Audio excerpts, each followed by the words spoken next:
ನಮಸ್ಕಾರ ವೀಕ್ಷಕರೇ, welcome to stocks Kannada. ಬನ್ನಿ, ಇವತ್ತಿನ ಬಜೆಟ್ ಸ್ಪೆಷಲ್ ಸ್ಟಾಕ್ಸ್ನಲ್ಲಿ ಇವತ್ತಿನ ಕ್ಷೇತ್ರ ಬಂದುಬಿಟ್ಟು ನಿಮಗೆಲ್ಲ ನಿನ್ನೆ ಹೇಳಿದ್ದೇನೆ, ಗೊತ್ತಿದೆ. Infrastructure, construction materials, construction stocks, ಹಾಗೆ ರಿಯಲ್ ಎಸ್ಟೇಟ್ ಸ್ಟಾಕ್ಗಳು ಮತ್ತು ವೆರಿ ಇಂಪಾರ್ಟೆಂಟ್ ಹೌಸಿಂಗ್ ಸೆಕ್ಟರ್, ಇವೆ ಎಲ್ಲವನ್ನು ಈ ವಿಡಿಯೋದಲ್ಲಿ ಕಂಪ್ಲೀಟ್ ಒಂದು ಕವರೇಜ್ ಮಾಡ್ತಾ ಇದ್ದೀನಿ ಸ್ನೇಹಿತರೆ. ಹೀಗಾಗಿ ಅವು ಎಲ್ಲಕ್ಕೂ ಸಂಬಂಧಪಟ್ಟಂತೆ ಎಲ್ಲ ಸೆಕ್ಟರ್ಗಳಿಂದ ಕೆಲವೊಂದಿಷ್ಟು ಇಂಪಾರ್ಟೆಂಟ್ ಸ್ಟಾಕ್ಗಳನ್ನು ಚೂಸ್ ಮಾಡಿದ್ದೀನಿ, ಅವನ್ನ ನಿಮ್ಮ ಮುಂದೆ ಇಡ್ತಾ ಇದ್ದೀನಿ. ಹೀಗಾಗಿ ಬೇಗ ಫಾಸ್ಟಾಗಿ ಅವುಗಳ ಒಂದು ಎಕ್ಸ್ಪ್ಲೇನ್ ಮಾಡ್ತಾ ಹೋಗೋಣ. ಕಡಿಮೆ ಒಂದು ಚಿಕ್ಕ ಸಮಯದಲ್ಲಿ ವಿಡಿಯೋ ಮುಗಿಸ್ಲಿಕ್ಕೆ ಪ್ರಯತ್ನ ಮಾಡ್ತಾ ಇದ್ದೀನಿ. ಬನ್ನಿ ನೋಡಿ, ಇನ್ಫ್ರಾಸ್ಟ್ರಕ್ಚರ್ ಹೌಸಿಂಗ್ ಅಂದಾಗ ಸಿಕ್ಕಾಪಟ್ಟೆ ದುಡ್ಡು ಬೇಕು. ದುಡ್ಡು ಕಂಟಿನ್ಯೂ ಇನ್ವೆಸ್ಟ್ಮೆಂಟ್ ಮಾಡಿದವ್ರದ್ದು ಮೋಸ ಇಲ್ಲ. ಸಿಕ್ಕಾಪಟ್ಟೆ ಗ್ರೋತ್ ಆಗ್ತಾ ಇದೆ ಸ್ನೇಹಿತರೆ. ಓವರಾಲ್ ಒಂದು ಹೌಸಿಂಗ್ ಸೆಕ್ಟರ್ ಆಗಿರ್ಬೋದು, ರಿಯಲ್ ಎಸ್ಟೇಟ್ ಆಗಿರ್ಬೋದು, ಇನ್ಫ್ರಾಸ್ಟ್ರಕ್ಚರ್ಗೆ ತುಂಬ ಒಂದು ಡಿಮ್ಯಾಂಡ್ ಇದೆ ಇತ್ತೀಚಿನ ದಿನಗಳಲ್ಲಿ. ಹಾಗೆ ನಾವು ಒಂದು ಚಿಕ್ಕ ಒಂದು ಮನೆ ಕಟ್ಟಿಸ್ಕೋಬೇಕು, ನಮ್ಮ ಒಂದು ಕನಸಿನ ಮನೆ ಅಂದರೂ ಕೂಡ ನಾವು ಕ್ಯಾಲ್ಕುಲೇಷನ್ ಮಾಡಬೇಕಾಗುತ್ತೆ, ಎಷ್ಟು ಅಮೌಂಟು, ಏನು ಎಂತ ಅಂತೇಳಿ. ಹೀಗಾಗಿ ನೋಡಿ, ಇಲ್ಲಿ ಸ್ವಲ್ಪ ಹಣವನ್ನೇ ನಾವು ಇವಾಗಲಿಂದ ಕೂಡಿಸ್ತಾ ಬಂದರೆ ಅದು ದೊಡ್ಡ ಮರವಾಗಿ ಬೆಳೆಯುತ್ತೆ. ಆವಾಗ ನಮ್ಮ ಒಂದು ಕನಸಿನ ಮನೆಯನ್ನು ನಾವು ಕಟ್ಟಿಸ್ಕೋಬೋದು ಸ್ನೇಹಿತರೆ. ಯಾಕಂದರೆ ಮನೆಗಳ ಬೆಲೆ ತುಂಬ ದುಬಾರಿ ಆಗ್ತಾ ಇದೆ. ಸೈಟ್ ಆಗಿರ್ಬೋದು, ಕನ್ಸ್ಟ್ರಕ್ಷನ್ ಮಟೀರಿಯಲ್ಸ್ ಆಗಿರ್ಬೋದು, ಇಂಜಿನಿಯರ್ಸ್ಗಳ ಬೆಲೆ ಆಗಿರ್ಬೋದು, ಕರ್ಮಚಾರಿಗಳ ಬೆಲೆ ಆಗಿರ್ಬೋದು, ಎಲ್ಲ ಒಂದು ಜಾಸ್ತಿ ಆಗಿದೆ. ಹೀಗಾಗಿ ಅದಕ್ಕೆ ನಾವು ನಮ್ಮ ಸ್ವಂತ ಮನೆ ಕಟ್ಟಿಸ್ಕೋಬೇಕಂದ್ರೆ ಅಥವಾ ಕಟ್ಟಿದ್ದನ್ನು ತಗೋಬೇಕಂದ್ರೆ ಒಂದು ಈಗಲಿಂದನೇ ಸ್ವಲ್ಪ ಒಂದು ಅಮೌಂಟನ್ನು ಕೂಡಿಟ್ರೆ ನಮಗೆ ನಮ್ಮ ಒಂದು ಟೈಮ್ನಲ್ಲಿ ಆ ದುಡ್ಡು ಶೇಖರಣೆ ಆಗಿಬಿಟ್ಟು ನಮ್ಮ ಕನಸಿನ ಮನೆ ಕಟ್ಕೋಬೋದು. ಹೀಗೆ ಎಲ್ಲರೂ ಕೂಡ ಒಂದು ಜೀವಮಾನದಲ್ಲಿ ಒಂದು ದೊಡ್ಡ ಆಸೆ ಅಂದರೆ ಎಲ್ಲರೂ ಒಂದು ಕನಸಿನ ಮನೆ ಕಟ್ಟಿಸ್ಕೋಬೇಕು ಅಂತ. ಹೌದು ಸ್ನೇಹಿತರೆ, ನಮ್ಮದು ಕೂಡ ಒಂದು ಸ್ವಂತ ಮನೆ ಇಲ್ಲ, ಆದರೆ ನಾನು ಸ್ವಂತ ಗಳಿಸಿ ಕಟ್ಟಿರ್ತಕ್ಕಂಥ ಮನೆ ಇಲ್ಲ, ಆದರೆ ನಮ್ಮ ತಂದೆ ತಾಯಿ ಮಾಡಿರ್ತಕ್ಕಂಥ ಮನೆ ಸಾಕಷ್ಟಿವೆ. ನಮಗೆ ಮನೆ ಮಾಡಿದ್ದಾರೆ ನಮ್ಮ ತಂದೆಯವರು, ನಮ್ಮ ತಾಯಿನೂ ಇದ್ದಾರೆ ನನ್ನ ಜೊತೆ.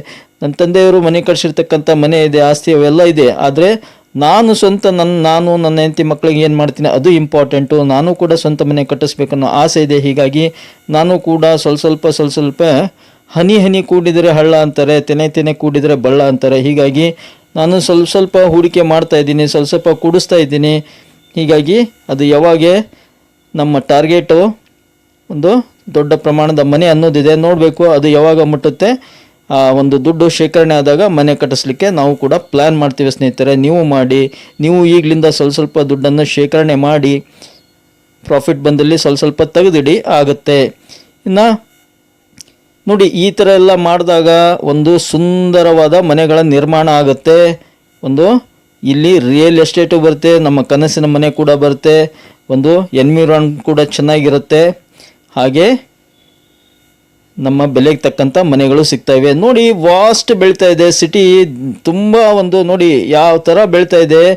ಬರೀ ದೊಡ್ಡ ಸಿಟಿಗಳು ಇಷ್ಟು ದಿನ ಏನಾಗ್ತಾ ಇತ್ತು, ಬೆಂಗಳೂರು, ಡೆಲ್ಲಿ, ಬಾಂಬೆ, ಕೋಲ್ಕತ್ತಾ ಈ ಥರ ದೊಡ್ಡ ಸಿಟಿಗಳು ಬೆಳೀತಾ ಇದ್ವು. ಆದರೆ ಇತ್ತೀಚೆಗೆ ನೋಡಿ, ಸಣ್ಣ ಪುಟ್ಟ ಒಂದು ಡಿಸ್ಟ್ರಿಕ್ಟ್ ಲೆವೆಲ್ ಇರ್ತಕ್ಕಂಥ ಸಿಟಿಗಳು ಕೂಡ ತುಂಬ ಬೆಳೀತಾ ಇವೆ. ಹಳ್ಳಿಗಳಲ್ಲಿ ಸಹ ಸೈಟ್ಗಳಾಗ್ತಾ ಇವೆ.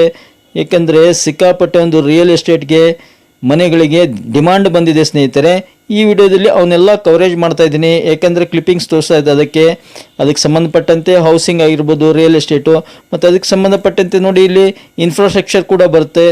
ಇನ್ಫ್ರಾಸ್ಟ್ರಕ್ಚರ್ಗಳ ಸ್ಟಾಕ್ಗಳನ್ನು ಕವರೇಜ್ ಮಾಡೋಣ. ಹಾಗೆ ಇನ್ಫ್ರಾಸ್ಟ್ರಕ್ಚರ್ ಮಟೀರಿಯಲ್, ಕನ್ಸ್ಟ್ರಕ್ಷನ್ ಮಟೀರಿಯಲ್ಲು, ಅವುಗಳ ಸ್ಟಾಕ್ಗಳು ಕವರೇಜ್ ಮಾಡೋಣ ಸ್ನೇಹಿತರೆ. ಓವರಾಲ್ ಈಗ ರೋಡ್ ನೆಟ್ವರ್ಕ್ ನೋಡಿ, ಇನ್ಫ್ರಾಸ್ಟ್ರಕ್ಚರು ಕನ್ಸ್ಟ್ರಕ್ಷನ್ ಅಂದಾಗ ಇನ್ಫ್ರಾಸ್ಟ್ರಕ್ಚರ್ ಅಂದಾಗ ರೋಡ್ ಈಸ್ ವೆರಿ ಇಂಪಾರ್ಟೆಂಟ್. ಅದಕ್ಕೆ ಸಂಬಂಧಪಟ್ಟಂಥ ಸ್ಟಾಕ್ಗಳ ಕವರೇಜ್ ಮಾಡೋಣ. ಇನ್ಫ್ರಾಸ್ಟ್ರಕ್ಚರ್ಗೆ ಸಂಬಂಧಪಟ್ಟಂಥ ಕೆಲವೊಂದಿಷ್ಟು ಸ್ಟಾಕ್ಗಳ ಕವರೇಜ್ ಮಾಡೋಣ. Yes, this is very important. Road network ಆಗಿರ್ಬೋದು, ಇನ್ಫ್ರಾಸ್ಟ್ರಕ್ಚರ್ಸ್ ಆಗಿರ್ಬೋದು, ಈ ಥರ ಎಲ್ಲ ಈ ಕಂಪ್ಲೀಟ್ ವಿಡಿಯೋದಲ್ಲಿ ಇವೆಲ್ಲ ಇರುತ್ತೆ. ಹೀಗಾಗಿ ಒಂದು ಬ್ಯೂಟಿಫುಲ್ ಪರ್ಫೆಕ್ಟ್ ಒಂದು ಇನ್ಫ್ರಾಸ್ಟ್ರಕ್ಚರ್ ಆದರೆ ಒಂದು ಸುಂದರವಾದ ನಗರ ಕೂಡ ನಿರ್ಮಾಣ ಆಗುತ್ತೆ. ವೆಲ್ ಪ್ಲ್ಯಾನ್ಡ್ ಸಿಟಿ ಆಗಬೇಕಂದ್ರೆ ಮೊದಲಿನಿಂದನೇ ಆ ಸಿಟಿ ನಿರ್ಮಾಣ ಪೂರ ಕಂಪ್ಲೀಟ್ ಬೆಳೆದು ನಿಂತ ಮೇಲೆ ಮಾಡೋದು ಕಷ್ಟ. ಸಿಟಿಯನ್ನು ಡೆವಲಪ್ ಮಾಡೋದಕ್ಕಿಂತ ಮುಂಚೆನೇ ಎಲ್ಲ ನಾವು ವೆಲ್ ಪ್ಲ್ಯಾನ್ ಮಾಡಿದರೆ ವೆರಿ ವೆಲ್ ಪ್ಲ್ಯಾನ್ಡ್ ಸಿಟಿ ಆಗುತ್ತೆ. ಅದಕ್ಕೆ ಒಂದು ಗುರುಗ್ರಾಮ್ ಚೆನ್ನಾಗಿದೆ ಅಂತ ಕೇಳಿದ್ದೀನಿ, ನಾನು ನೋಡಿಲ್ಲ. ಇದು ರೋಡಿಗೆ ಸಂಬಂಧಪಟ್ಟಂಥ ಸ್ಟಾಕ್ಗಳ ಕವರೇಜ್ ಕೂಡ ಇರುತ್ತೆ. ಹೀಗೆ ಕನ್ಸ್ಟ್ರಕ್ಷನ್ನು ಮತ್ತು ಇನ್ಫ್ರಾಸ್ಟ್ರಕ್ಚರ್ಗೆ ಸಂಬಂಧಪಟ್ಟಂಥ ಸ್ಟಾಕ್ಗಳು ವೆರಿ ಇಂಪಾರ್ಟೆಂಟ್. ಇದು ಮೆಟ್ರೋ ಲೈನ್ ಇದ್ದರೂ ಸಹ ಅದರಲ್ಲಿ ಇನ್ಫ್ರಾಸ್ಟ್ರಕ್ಚರ್ ಸ್ಟಾಕ್ಗಳು ಕೆಲಸ ಮಾಡ್ತವೆ. ನೋಡಿ, ಇದು ಒಂದು ಸ್ಟೇಡಿಯಂ ಕೂಡ ಇನ್ಫ್ರಾಸ್ಟ್ರಕ್ಚರ್ನಲ್ಲಿ ಬರುತ್ತೆ. ರೋಡ್ಸು ಈ ಥರ ಎಲ್ಲ ಮಾಡಿದಾಗ ರೋಡ್ಸು ಬ್ಯೂಟಿಫುಲ್ ಆಗಿ ನಿರ್ಮಾಣ ಆಗುತ್ತೆ. ದಿನದಿಂದ ದಿನಕ್ಕೆ ಎಲ್ಲ ದುಬಾರಿ ಆಗ್ತಾ ಇದೆ, ಬೆಲೆ ಜಾಸ್ತಿ ಆಗ್ತಾ ಇದೆ. ಮನೆಗಳ ಬೆಲೆ ಇವೆಲ್ಲ ನಾವು ಸಾಧನೆ ಮಾಡಿದಾಗ ಒಂದು ಒಳ್ಳೆಯ ವಾತಾವರಣ ಇರತಕ್ಕಂಥ ಒಂದು ಸುಂದರವಾದ ಮನೆಗಳ ನಿರ್ಮಾಣ ಮತ್ತು ಸುಂದರವಾದ ನಗರ ನಿರ್ಮಾಣ ಆಗುತ್ತೆ.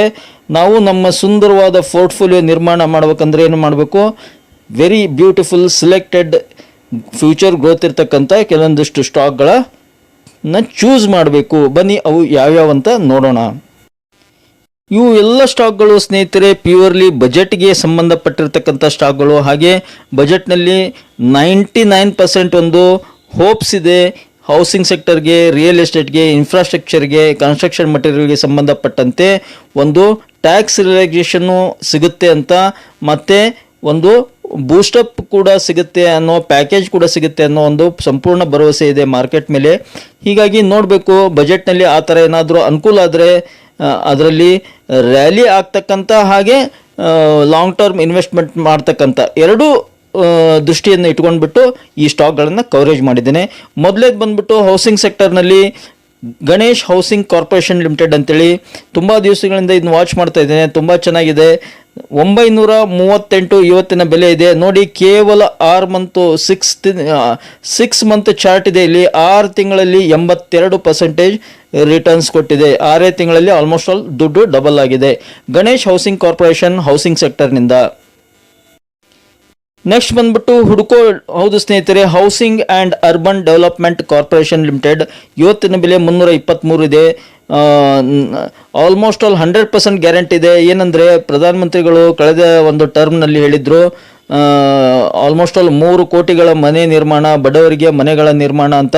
PM ಹೌಸಿಂಗ್ ಅದೇನು ಸಬ್ಕೋ ಘರ್ ಅಂತೇಳಿ ಏನೋ ಒಂದು ಅನೌನ್ಸ್ಮೆಂಟ್ ಮಾಡಿದ್ರು. ಹೀಗಾಗಿ ಆ ಒಂದು ದೃಷ್ಟಿಯನ್ನು ಇಟ್ಕೊಂಡ್ಬಿಟ್ಟು ಅವರ ಒಂದು ವಚನವನ್ನು ಪೂರೈಕೆ ಮಾಡಬೇಕು, ಭರವಸೆಯನ್ನು ಈಡೇರಿಸಬೇಕಂದ್ರೆ ಈ ಬಜೆಟ್ನಲ್ಲಿ 99% ಅದಕ್ಕೆ ಸಂಬಂಧಪಟ್ಟಂತೆ ಹೌಸಿಂಗಿಗೆ ಸಂಬಂಧಪಟ್ಟಂತೆ ಡೆಫಿನೆಟ್ಲಿ ಒಂದು ಮೇಜರ್ ಅನೌನ್ಸ್ಮೆಂಟ್ ಮಾಡ್ತಾರೆ ಅಂತ ಮಾರ್ಕೆಟ್ ಒಂದು ಎಕ್ಸ್ಪರ್ಟ್ಸ್ ಹೇಳ್ತಾ ಇದ್ದಾರೆ. ಹೀಗಾಗಿ ಮೊದಲೇದ್ದು ಗಣೇಶ್ ಹೌಸಿಂಗ್ ಕವರ್ ಮಾಡಿದ್ದೀನಿ. ಎರಡನೇದ್ದು ವೆರಿ ಇಂಪಾರ್ಟೆಂಟ್ ಹುಡ್ಕೋ. ಇದು ಹುಡ್ಕೋ ಏನಿದೆ ಅಲ್ಲ, ಹೌಸಿಂಗ್ ಪ್ಯೂರ್ಲಿ ನೋಡಿ, ಇದು 55 ರೂಪಾಯಿ ಇದ್ದಾಗಿಂದ ಕವರೇಜ್ ಮಾಡ್ತಾ ಇದ್ದೀನಿ. ತುಂಬ ವರ್ಷಗಳಿಂದ ಇದನ್ನು ನೋಡ್ತಾ ಇದ್ದೀನಿ. ಈಗ ಸುಮಾರು ಒಂದು ವರ್ಷದಲ್ಲಿ ನೋಡಿ ತುಂಬ ರ್ಯಾಲಿ ಕೊಟ್ಟಿದೆ. ನೋಡಿ, ಐ ಸೇ ಹಿಯರ್, ಒಂದು ವರ್ಷದಲ್ಲಿ ತುಂಬ ರ್ಯಾಲಿ ಕೊಟ್ಟಿದೆ. ನೋಡಿ, ಇದು 2024ರಲ್ಲಿ ಇದು ಜಾಸ್ತಿ ರ್ಯಾಲಿ ಕೊಟ್ಟಿರೋದು. 2024ರಲ್ಲಿ ಜಾಸ್ತಿ ರ್ಯಾಲಿ ಕೊಟ್ಟಿದೆ. ಹೀಗಾಗಿ ಹುಡ್ಕೋವನ್ನು ನಾವು ಕೇವಲ ಶಾರ್ಟ್ ಟರ್ಮ್ ಅಲ್ಲ, ಕೇವಲ ಬಜೆಟ್ ಪರ್ಪಸ್ ಅಲ್ಲ, ಲಾಂಗ್ ಟರ್ಮ್ ಪರ್ಸ್ಪೆಕ್ಟಿವ್ ಕೂಡ ಇದರಲ್ಲಿ 100% ಇನ್ವೆಸ್ಟ್ಮೆಂಟ್ ಮಾಡ್ಬೋದು ಅಂತ ಅನಿಸುತ್ತೆ ನನಗೆ. ಇಯರ್ ಟಿಲ್ ಡೇಟ್ ನೋಡಿ 150% ರಿಟರ್ನ್ ಸಿಕ್ಕಿದೆ. ಹುಡ್ಕೋವನ್ನು ಕನ್ಸಿಡರ್ ಮಾಡಿ ಪೋರ್ಟ್ಫೋಲಿಯೋ ವಾಚ್ ಲಿಸ್ಟ್ನಲ್ಲಿ ಇಟ್ಕೊಂಡಿರಿ regarding housing sector. LIC housing finance ಇವತ್ತಿನ ಬೆಲೆ 795 ಇದೆ. PNB ಹೌಸಿಂಗ್ ಫೈನಾನ್ಸ್ ಲಿಮಿಟೆಡ್ ಇವತ್ತಿನ ಬೆಲೆ 788 ಇದೆ. ಈ 4 ಸ್ಟಾಕ್ಗಳನ್ನು, ಆಮೇಲೆ ಇನ್ನೊಂದು ಇಂಪಾರ್ಟೆಂಟ್ ಇದೆ, ಅದನ್ನು ಹೇಳ್ಬಿಡ್ತೀನಿ ಹೌಸಿಂಗ್ನಲ್ಲಿ. ಹೌದು, NBCC ಲಿಮಿಟೆಡ್ ಸ್ನೇಹಿತರೆ, NBCC ಇಂಡಿಯಾ ಲಿಮಿಟೆಡ್ ಇದು PSU ಸ್ಟಾಕ್. ಇದು ಕೂಡ ಹೌಸಿಂಗ್ ಸೆಕ್ಟರ್ನಲ್ಲಿಯೂ ಕನ್ಸಿಡರ್ ಆಗುತ್ತೆ, ಆಸ್ ವೆಲ್ ಆಸ್ ಇನ್ಫ್ರಾಸ್ಟ್ರಕ್ಚರ್ನಲ್ಲಿ ಕೂಡ ಕನ್ಸಿಡರ್ ಆಗುತ್ತೆ. ಮೇಜರ್ ಹೌಸಿಂಗ್ ಸೆಕ್ಟರ್ನಲ್ಲಿ ತುಂಬ ಕೆಲಸ ಮಾಡುತ್ತೆ. 178 ಇದೆ ಹೌಸಿಂಗ್ ಸೆಕ್ಟರ್ನಲ್ಲಿ. ಇದು ಕೂಡ ಒಂದು ರ್ಯಾಲಿ ಸಿಗಬಹುದು ಅನಿಸುತ್ತೆ. ನೆಕ್ಸ್ಟ್ ಇನ್ಫ್ರಾಸ್ಟ್ರಕ್ಚರ್ ಒಂದು ಸೆಕ್ಟರ್ನಲ್ಲಿ ಫಸ್ಟ್ ಸ್ಟಾಕ್ ಬಂದ್ಬಿಟ್ಟು GR ಇನ್ಫ್ರಾ ಪ್ರಾಜೆಕ್ಟ್ಸ್ ಲಿಮಿಟೆಡ್ ಅಂತೇಳಿ 1730 ಇದೆ. Next HG infra engineering limited 1747. IRB infrastructure developers limited ಇವತ್ತಿನ ಬೆಲೆ 69 ಇದೆ. ರಿಲಯನ್ಸ್ ಇನ್ಫ್ರಾಸ್ಟ್ರಕ್ಚರ್ ಲಿಮಿಟೆಡ್ 187 ಇದೆ. RVNL limited, Rail Vikas Nigam limited, ರೈಲ್ವೆದಂತಲ್ಲ, ಇದು ಇನ್ಫ್ರಾಸ್ಟ್ರಕ್ಚರ್ನಲ್ಲಿ ಕೆಲಸ ಮಾಡುತ್ತೆ. ಹೀಗಾಗಿ ಇನ್ಫ್ರಾದಲ್ಲಿ ಇದನ್ನು ಕನ್ಸಿಡರ್ ಮಾಡ್ತಾ ಇದ್ದೀನಿ. ಇನ್ಫ್ರಾಸ್ಟ್ರಕ್ಚರ್ನಲ್ಲಿ ಮೇನ್ ಒಂದು ಸಿಕ್ಕಾಪಟ್ಟೆ ಬಿಸ್ನೆಸ್ ಇದೆ ರಿಗಾರ್ಡಿಂಗ್ ರೈಲ್ವೆ ಇನ್ಫ್ರಾಸ್ಟ್ರಕ್ಚರ್ಗೆ ಸಂಬಂಧಪಟ್ಟಂತೆ ಮೇಜರ್ ರೋಲ್ ಪ್ಲೇ ಮಾಡುತ್ತೆ. RVNL 585 ಇದೆ. ಮತ್ತು ಓಮ್ ಇನ್ಫ್ರಾ ಲಿಮಿಟೆಡ್ ಅಂತೇಳಿ 174 ಇದೆ. ಒಂದು ಪೆನ್ನಿ ಸ್ಟಾಕ್ ಇದು ತುಂಬ ಚೆನ್ನಾಗಿ ಓಡ್ತಾ ಇದೆ, ಇದನ್ನು ಕವರ್ ಮಾಡಿದ್ದೀನಿ. Larsen and turbo limited, LNT limited ಅಂತಲೂ ಕರೀತಾರೆ. 3647 ಇದೆ. ವೆರಿ ಇಂಪಾರ್ಟೆಂಟ್ ರೋಲ್ ಪ್ಲೇ ಮಾಡುತ್ತೆ ಇನ್ಫ್ರಾಸ್ಟ್ರಕ್ಚರ್ನಲ್ಲಿ LNT. ಇನ್ನು ರಿಯಲ್ ಎಸ್ಟೇಟ್ಗೆ ಸಂಬಂಧಪಟ್ಟಂತೆ ನೋಡಿ, ಆ ಸೆಕ್ಟರ್ನಲ್ಲಿ ಘಟಾನುಘಟಿ ಸ್ಟಾಕ್ಗಳೇ ಇವೆ. ಅದರಲ್ಲಿ ಮೊದಲು ಬಂದ್ಬಿಟ್ಟು ಗೋದ್ರೇಜ್ ಪ್ರಾಪರ್ಟೀಸ್ ಲಿಮಿಟೆಡ್. ಹೌದು, ರಿಯಲ್ ಎಸ್ಟೇಟ್ಗೆ ಸಂಬಂಧಪಟ್ಟಂತೆ ಒಂದು ಚಿಕ್ಕ ಒಂದು ಅನುಕೂಲ ಆದರೂ ಸಹ ಸಿಕ್ಕಾಪಟ್ಟೆ ಓಡ್ತಕ್ಕಂಥ ಸ್ಟಾಕ್ಗಳು ಇವು. ಗೋದ್ರೇಜ್ ಪ್ರಾಪರ್ಟೀಸ್ ಲಿಮಿಟೆಡ್ ಅದರಲ್ಲಿ ಮೊದಲೇದ್ದು 3354 ಇದೆ. DLF ಲಿಮಿಟೆಡ್ ನಾರ್ತ್ ಇಂಡಿಯಾದಲ್ಲಿ ತುಂಬ ಫೇಮಸ್ ಇದು. ಸ್ಪೆಷಲಿ ನೋಯ್ಡಾ ಮತ್ತು ಗುರುಗ್ರಾಮ್ಗಳಲ್ಲಿ ತುಂಬ ಕೆಲಸ ಪ್ರಾಜೆಕ್ಟ್ಸ್ಗಳಿವೆ ಇದ್ರದ್ದು. ಹಾಗೆ ಡೆಲ್ಲಿಯಲ್ಲಿ ಕೂಡ 846 ಇದೆ. Brigade enterprises limited 1273. Sobha limited 1950. Puravankara limited 427. ಹಾಗೆಯೇ ಹಜೂರ್ ಮಲ್ಟಿ ಪ್ರಾಜೆಕ್ಟ್ಸ್ ಲಿಮಿಟೆಡ್ ಅಂತೇಳಿ ನೋಡಿ, ಇದ್ರ ಬಗ್ಗೆ ಆಲ್ರೆಡಿ ನಾನು ಒಂದು ವಿಡಿಯೋ ಮಾಡಿದ್ದೀನಿ, ಪ್ಲೇಲಿಸ್ಟ್ನಲ್ಲಿದೆ. ಹಜೂರ್ ಮಲ್ಟಿ ಪ್ರಾಜೆಕ್ಟ್ಸ್ ಒಂದು ಹ್ಯೂಜ್ ಮಲ್ಟಿ ಬಾಗಿರ್ ಆಗಿರ್ತಕ್ಕಂಥ ಸ್ಟಾಕು. ಕೆಲವೇ ವರ್ಷಗಳ ಹಿಂದೆ ಕೇವಲ ಒಂದು 20 ರೂಪಾಯಿ, 10 ರೂಪಾಯಿ, 5 ರೂಪಾಯಿ ಈ ಥರ ಇರ್ತಕ್ಕಂಥ ಸ್ಟಾಕ್ ಇದು. ಇಷ್ಟೊಂದು ಹ್ಯೂಜ್ ಮಲ್ಟಿ ಬ್ಯಾಗರ್ ಆಗಿದೆ. ಸಿಕ್ಕಾಪಟ್ಟೆ ರಿಟರ್ನ್ಸ್ ಕೊಟ್ಟೆ. ನಿಮ್ಗೆ ತೋರಿಸ್ತೀನಿ ನೋಡಿ, 5 years ರಿಟರ್ನ್ ಇದ್ರದ್ದು. ಇಯರ್ 5 ವರ್ಷದ ರಿಟರ್ನ್ ನೋಡಿ. ಹಜೂರ್ ಮಲ್ಟಿ ಪ್ರಾಜೆಕ್ಟ್ಸು 23,000% ರಿಟರ್ನ್ಸ್ ಕೊಟ್ಟಿದೆ. ಆಲ್ಮೋಸ್ಟ್ ಅಲ್ಲೋ 23,000%. 5 ವರ್ಷದ ಕೆಳಗಡೆ ಇದರದ್ದು ಬೆಲೆ ಎಷ್ಟಿತ್ತು ನೋಡಿ, ಕೇವಲ 328 ಇತ್ತು. ಇವತ್ತು 329.75 ಇದೆ. ಅಂದರೆ ಕೇವಲ ₹1.40 ಇತ್ತು. ಎಷ್ಟು? 5 ವರ್ಷದ ಕೆಳಗಡೆ ₹1.45 ಇದ್ದಂಥ ಸ್ಟಾಕು 329 ಆಗಿದೆ. ಹ್ಯೂಜ್ ಒಂದು ರಿಟರ್ನ್ಸ್ ಕೊಟ್ಟಿದೆ ಸ್ನೇಹಿತರೆ ಇದು ಹಜೂರ್ ಮಲ್ಟಿ ಪ್ರಾಜೆಕ್ಟ್ಸು. ಅದು ಏನಕ್ಕೆ ಅಂತ ಕೂಡ ಹೇಳಿದ್ದೆ, ಇದರ ಬಿಸ್ನೆಸ್ಸೇ ಆ ಥರ ಇದೆ, ಪ್ರಾಜೆಕ್ಟ್ಸು ಆ ಥರ ಮಾಡ್ತಾ ಇದೆ. ಸಿಕ್ಕಾಪಟ್ಟೆ ಆರ್ಡರ್ ಬುಕ್ ಕೂಡ ಸಿಗ್ತಾ ಇದೆ ಇದಕ್ಕೆ ಅಂತ ಹೇಳಿದ್ದೆ. ಇದನ್ನು ಕೂಡ ಒಂದು ರಿಯಲ್ ಎಸ್ಟೇಟ್ ಹಾಗೆ ಇನ್ಫ್ರಾದಲ್ಲಿ ಕನ್ಸಿಡರ್ ಮಾಡ್ಬೋದು. ಇನ್ನು ವೆರಿ ಇಂಪಾರ್ಟೆಂಟ್ ಕನ್ಸ್ಟ್ರಕ್ಷನ್ ಸೆಕ್ಟರ್ನಲ್ಲಿ ಫಸ್ಟ್ ಸ್ಟಾಕ್ ಬಂದ್ಬಿಟ್ಟು NCC ಲಿಮಿಟೆಡ್. PSU ಸ್ಟಾಕ್ ಇದು. NCC ಲಿಮಿಟೆಡ್ 319 ಇದೆ. ಮ್ಯಾನ್ ಇನ್ಫ್ರಾ ಕನ್ಸ್ಟ್ರಕ್ಷನ್ ಲಿಮಿಟೆಡ್ ಅದನ್ನು ಕೂಡ ಕನ್ಸಿಡರ್ ಮಾಡ್ಬೋದು, 195 ಇದೆ. KNR ಕನ್ಸ್ಟ್ರಕ್ಷನ್ಸ್ ಲಿಮಿಟೆಡ್ 353 ಇದೆ. ಇನ್ನು ಮ್ಯಾಕ್ರೋಟೆಕ್ ಡೆವಲಪರ್ಸ್ ಲಿಮಿಟೆಡ್ ಅಂತೇಳಿ 1492 ಇದೆ. ಹಾಗೆಯೇ ಕನ್ಸ್ಟ್ರಕ್ಷನ್ ಸೆಕ್ಟರ್ ಸಾಕಷ್ಟು ಸ್ಟಾಕ್ಗಳಿದೆ ಸ್ನೇಹಿತರೆ. ದಿಲೀಪ್ ಬಿಲ್ಡ್ಕಾನ್ ಆಗಿರ್ಬೋದು, NBCC, PSP ಪ್ರಾಜೆಕ್ಟ್ಸ್, ಈ ಥರ ಇನ್ನೂ ಸಾಕಷ್ಟು ಇವೆ. ಎಲ್ಲವನ್ನು ಕವರೇಜ್ ಮಾಡಲಿಕ್ಕಾಗಲ್ಲ. ಇಂಪಾರ್ಟೆಂಟ್ ಕೆಲವೊಂದಿಷ್ಟು ಸ್ಟಾಕ್ಗಳನ್ನು ಕವರೇಜ್ ಮಾಡಿದ್ದೀನಿ. ಇನ್ನು ಒಂದು ಕನ್ಸ್ಟ್ರಕ್ಷನ್ ಮಟೀರಿಯಲ್ಸ್ಗೆ ಸಂಬಂಧಪಟ್ಟಂತೆ ಸ್ಟಾಕ್ಗಳಿವು. Sanghi industries limited one of the best, ತುಂಬ ಒಂದು ರೋಲ್ ಪ್ಲೇ ಮಾಡುತ್ತೆ ರಿಗಾರ್ಡಿಂಗ್ ಕನ್ಸ್ಟ್ರಕ್ಷನ್ ಮಟೀರಿಯಲ್ನಲ್ಲಿ. ಹಾಗೆ ಸಿಮೆಂಟ್ ಬಿಸ್ನೆಸ್ ಕೂಡ ಇದೆ, ಮತ್ತು ದೊಡ್ಡ ದೊಡ್ಡ ಒಂದು ಇಕ್ವಿಪ್ಮೆಂಟ್ಸ್ಗಳನ್ನು ಕೂಡ ಕನ್ಸ್ಟ್ರಕ್ಷನ್ ಬಿಲ್ಡಿಂಗ್ಗೆ ಪ್ರೊವೈಡ್ ಮಾಡುತ್ತೆ ಸಾಂಗಿ ಇಂಡಸ್ಟ್ರೀಸ್. ಇನ್ನು ತ್ರಿವೇಣಿ ಗ್ಲಾಸ್ ಲಿಮಿಟೆಡ್ ಕನ್ಸಿಡರ್ ಮಾಡ್ಬೋದು, 20 ರೂಪಾಯಿ ಇದೆ.